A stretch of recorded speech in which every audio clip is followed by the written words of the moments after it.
everyone, welcome back to another exciting episode of Attack Production. Today I got Jake with us as he's brought back his Son Gohan deck with some tweaks to it. Like always, there's buttons down below. Feel free to click them. But hey, Jake, take it away.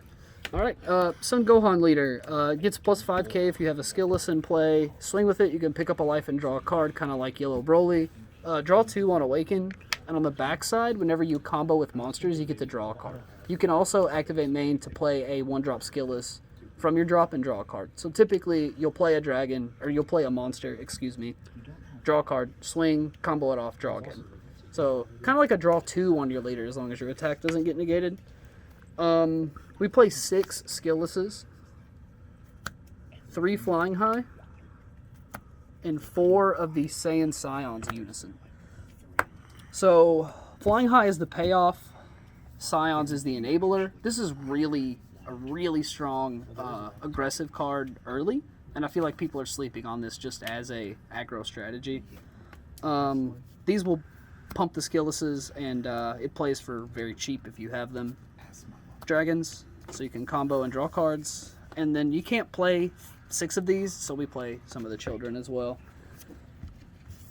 Next up, we'll start the blue-yellow package. Let me get this out of the way.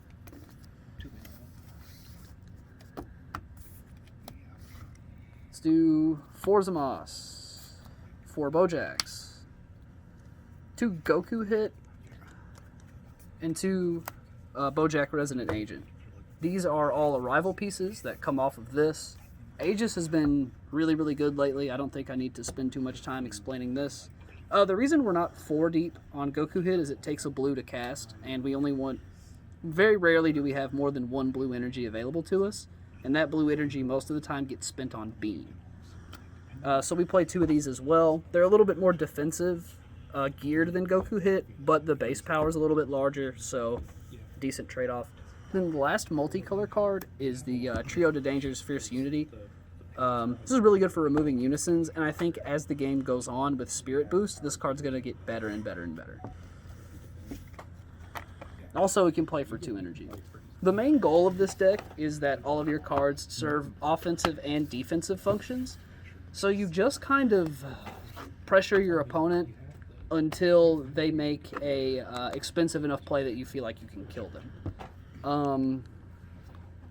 Now that the ban list has changed, Ferocious Roar is at 1.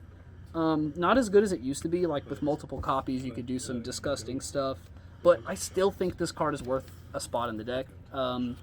We don't have a lot of rest potential, but being able to turn off your opponent's energy is just huge. 2 Basil. We run a lot of 1-drops, so we can't go super deep on this. But it's good early, it's good mid-game, it's good late. You never really cry about spending 1 for Basil. 3 Monkeys. This card is kind of suspect in the list and gets charged very often, but in the matchups it's good in, it's really, really good. We spent a lot of time last night, Jimmy, Fluff, and I, talking about this card and like how it's aged and how somehow it just stays on in the meta, regardless of its age. We also play 2 Murray-Chims to finish out like the Bruisers category. Funny that his name is Bruiser. It's kind of like a less deep blue Obuni level of pressure, and it has barrier. So if game 1 we see Heroine's Lineage, we pivot to try and kill our opponent with Murray-Chim, which means this could go to the sideboard in your list.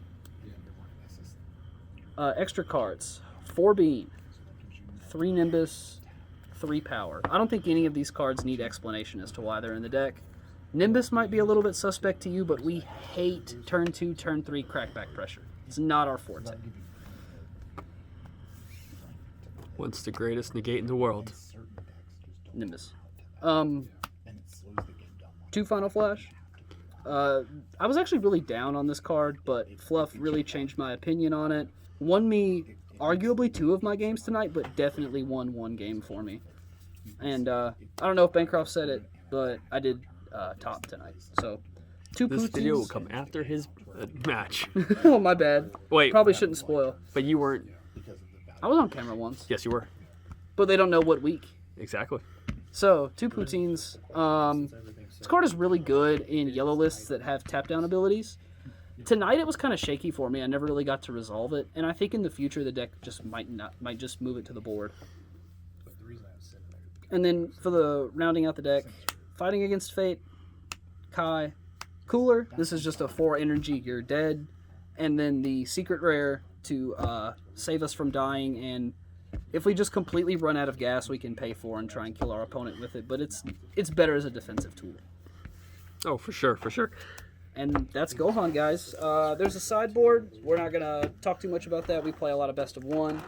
And hope you guys like the deck. Give it a try. It's not super expensive, but there are some pricier cards in it. I need to check the stats. I'm not sure if you beat Seth or not, but you came pretty close if you didn't. With that being said, thank you all for tuning in. Keep in mind, there's buttons on the screen now and down below, so if you haven't clicked them yet. Yeah, that's it. So, like always, fluff out, read your cards, and something, right? Fluff out.